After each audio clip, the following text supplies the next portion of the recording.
I was out on my ranch, just finishing up the fencing repairs on the north pasture. Sun was setting, sky bleeding orange across the plains, and the cows were settling in for the night. Peaceful. Simple. The kind of evening that makes you forget the world can be petty and cruel. Then I got the letter. Official looking. Certified. Came from the Homeowners Association, the HOA. Now, let me be clear, my property isn't part of any HOA. My ranch is private land, way out on the edge of a development that came in years after I bought the place. I've been here over 20 years. Hell, I remember when the only thing near me was dirt, jackrabbits, and the occasional lost tourist thinking Google Maps worked out here, but that letter, hoo boy. It accused me of unauthorized agricultural activity in a residential zone.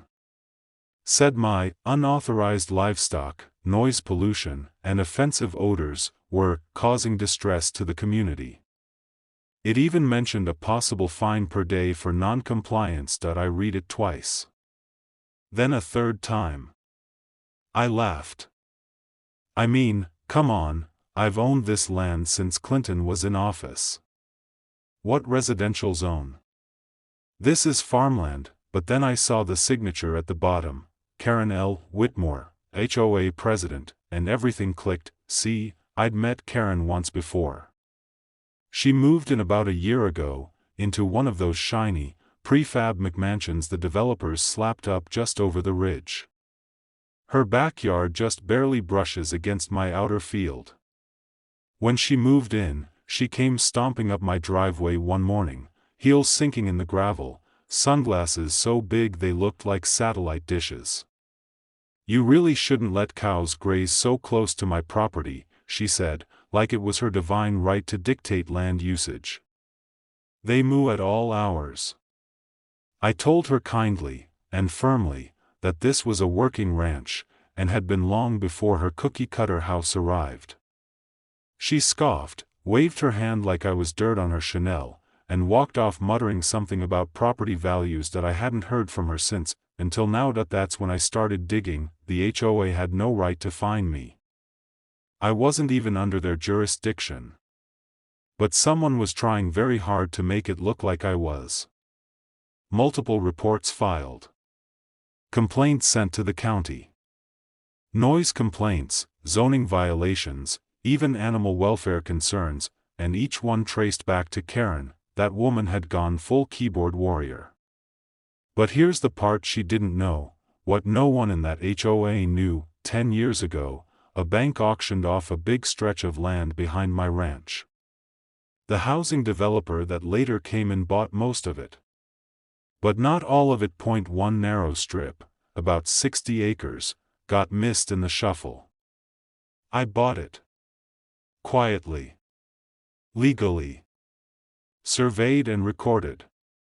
It wrapped right under where a few of those new homes had been built, including Karen's. Her home was technically on my land, and she had no idea that I looked at that complaint letter again, heart pounding. It wasn't just petty now. It was personal, and if she wanted to play dirty, well, she had no idea what storm she just invited. I didn't sleep much that night. Not out of anger, but calculation. You see, I'm not a vindictive man by nature. I don't go looking for fights, and I sure don't take joy in making people miserable. But I do believe in standing your ground, especially when someone tries to smear your name and disrespect what you've built with your own two hands. The next morning, I made a pot of black coffee, walked into my office, and pulled out the manila folder I hadn't looked at in nearly a decade, the one with the deed, the land surveys, the correspondence with the county clerk. All of it. I laid it out on the desk, page by page, going over everything with the slow satisfaction of a man sharpening a very quiet blade. 10 years back, the bank that held title to the land behind my ranch went under during the housing crash. Most folks were too spooked by the market to buy raw land, especially so close to the edge of town. I wasn't. I saw an opportunity and made a quiet cash offer for 60 acres. The sale went through fast and clean. I had it surveyed, flagged, and the deed recorded with the county. Now, here's the kicker: when the housing development went up about 5 years later, they built fast. Too fast. My guess? They assumed the developer had already bought up everything. But they didn't. A few homes, maybe 5 or 6, were actually built with their property lines spilling well over into my land. Just a sliver, mind you. Maybe 20, 30 feet into the backyards. But one house. Karen's house. That one was a whole other story. She wasn't just on the edge of my land, she was completely on it: the house, the backyard, the mailbox, the driveway, all sitting squarely on a parcel I legally owned. I even pulled the GIS map from the county records website to double-check. Zoomed in. Cross-checked the survey coordinates. I triple-checked that damn thing until I could recite the coordinates in my sleep, and it wasn't just a fluke. This was negligence. Either by the developer, the HOA, or the original real estate agent, but someone had seriously screwed up. And now Karen, the same woman who was trying to shut down my ranch, was technically trespassing every time she walked into her house. So, I made some calls, first to the county clerk, to confirm the land status. Still in my name? Yep. Still zoned for agricultural use? Absolutely. Any disputes or claims filed? None. Then I rang up a real estate attorney, a good one, the kind who doesn't flinch when things get dirty. I laid everything out for him. He went quiet for a long second, then said, "Mr. Harlan, if what you're telling me is true, that woman built, or bought, a house sitting on your property. Which means you hold all the cards." I asked him what that meant legally. "Well, technically, you could evict her." Now I won't lie to you, my first reaction was laughter. Not because I wanted to toss her out. Not yet, anyway. But because the irony was too damn perfect. The very woman trying to paint me as some backwards hillbilly squatter was herself living, unwittingly, as a squatter on my land that I had two choices: file a quiet title action and take back formal possession, or let her keep digging her own grave. Because see, at that point, she still didn't know. She thought I was just some old cowboy too dumb to know the rules. She had no clue I had paperwork older than her HOA, no clue I could probably bulldoze her azalea bushes and be well within my rights, and so, I decided to wait, and watch, let her file another complaint. Let her knock on my door again with that smug little clipboard. Because when the time came to respond, I wouldn't raise my voice that I'd raised the deed. It didn't take long. 3 days after I spoke with the attorney, another letter arrived, this one nastier than the first. Karen had doubled down. She claimed she had eyewitnesses that saw me hauling unregistered livestock across her neighborhood zone. She said I was in violation of noise ordinances, public sanitation rules, and that the HOA was considering legal action if I didn't cease all farming activities within the next 7 business days. She even had the gall to copy the county zoning board and animal control. I could have laughed. But instead, I called my attorney again. He said, "Perfect. Let her keep documenting her harassment. This is going to work in our favor." So, I waited one more day, and then I paid her a visit. Now I'm not one for dramatics, but I admit, I picked the timing on purpose. Late afternoon. Sun low. My truck rolled down the suburban street like a beast out of place. Shiny minivans.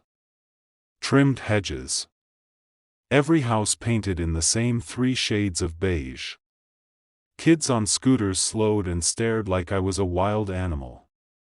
I parked at the curb, right in front of Karen's house. She opened the door before I even knocked, wearing a power suit like she was heading to a courtroom.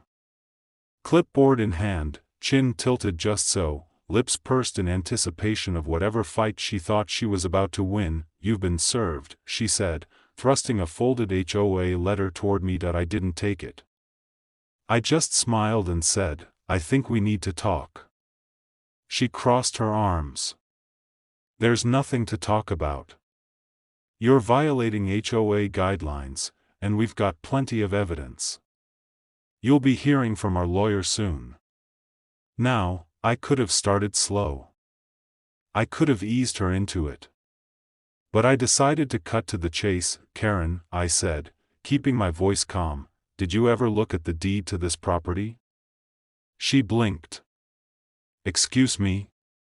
"I mean, really look at it. The survey lines. Lot numbers. Property boundaries." "I don't need to," she snapped. "This house was legally purchased from a licensed agent. It's part of the Ridgeview community and falls under the HOA's jurisdiction." I pulled the folder from under my arm and opened it right there on her porch. "This," I said, laying out the aerial map, "is a county survey showing your house. And this line here? That's the actual boundary. Everything south of it belongs to me. Including your front door. Your backyard. Even your fancy mailbox." She stared. Then laughed. "That's ridiculous."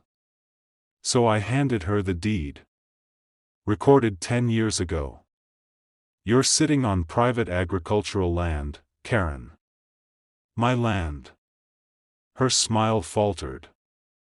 I watched her eyes scan the documents.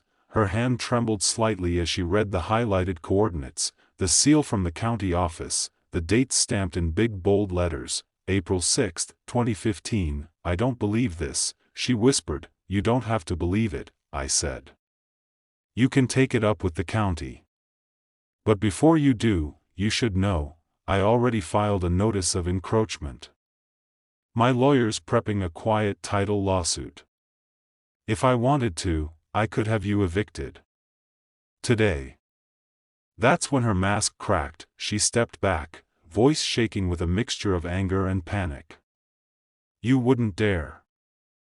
I gave her the coldest smile I could muster. "Karen, you dared first. You reported me. Harassed me.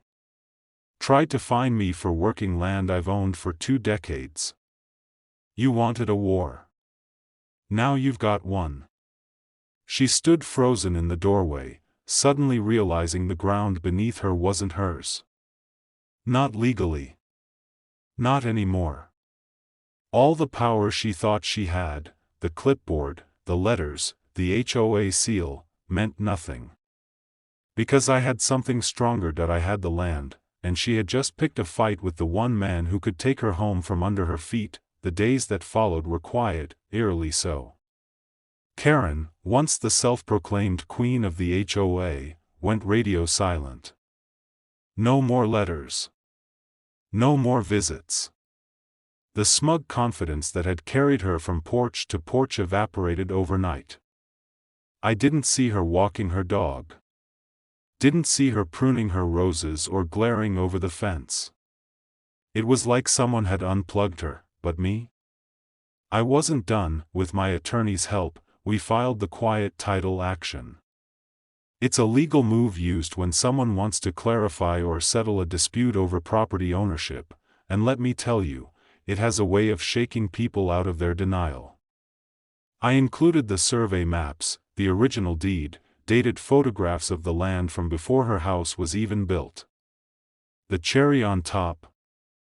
A notarized letter from the former county assessor confirming the zoning and ownership. Once the paperwork was filed, the legal notice had to be delivered. Now here's the part that really turned the screw. I paid extra to have it hand-delivered, on a Saturday morning, when she'd be home. A uniformed process server, courteous but firm, knocked on her door and handed her the envelope. I happened to be repairing a gate post across the road, and I watched it all. Karen opened the envelope and read the first page. Her mouth dropped open like a trap door. I could see the blood drain from her face even from 100 feet away. She didn't slam the door. She closed it, slowly, like she was afraid the house might vanish if she moved too fast. Later that week, I received a letter, not from the HOA this time, but from Karen's personal lawyer. A desperate plea, cloaked in legalese. They offered to enter into negotiations and reach a peaceful resolution regarding any overlapping boundaries. They even dangled the idea of a settlement. I called my attorney and asked him what that meant in plain English. It means she finally read the deed. She knows you own her house. I had the upper hand, and we both knew it. But here's the thing, I never wanted to take someone's home away. I'm not built like that. I just wanted respect. A simple, neighborly live and let live understanding. But Karen had gone too far, and now the price of peace wasn't going to be cheap. We drafted a counterproposal, a land lease. If Karen wanted to stay on that property, she'd have to lease the ground from me, for a monthly fee that I very deliberately set higher than her HOA dues. And in that lease, there were conditions: no more harassment, no more complaints, and absolutely no say in how I ran my ranch. She'd sign a document acknowledging my full rights as landowner, renouncing any authority from the HOA over my property. It was either that or pack up and move. It took her 2 days to respond. When her lawyer finally called back, his voice was clipped and resigned. "She'll sign the lease," he said. "Effective immediately." So that was it. Karen, the woman who tried to bury me in bureaucracy and threats, now paid me every month just for the privilege of living in her own house. She no longer chaired the HOA. She resigned quietly, citing stress and personal matters. The rest of the neighborhood, once wary of the rancher down the hill, started waving as they drove by. Some even stopped to buy eggs or fresh produce. The irony never left me. Every time Karen pulled into her driveway, she drove across my land. Every time she watered her flowers, she did it on soil I owned. And every time she sat on her front porch and watched the sun set, she had to do it knowing that she tried to destroy a man who ended up owning the ground beneath her feet. That's the thing about land: you can build on it, you can fence it, you can even pretend it's yours, but if you pick the wrong fight with the man who truly owns it, you might just find yourself paying rent for the rest of your life.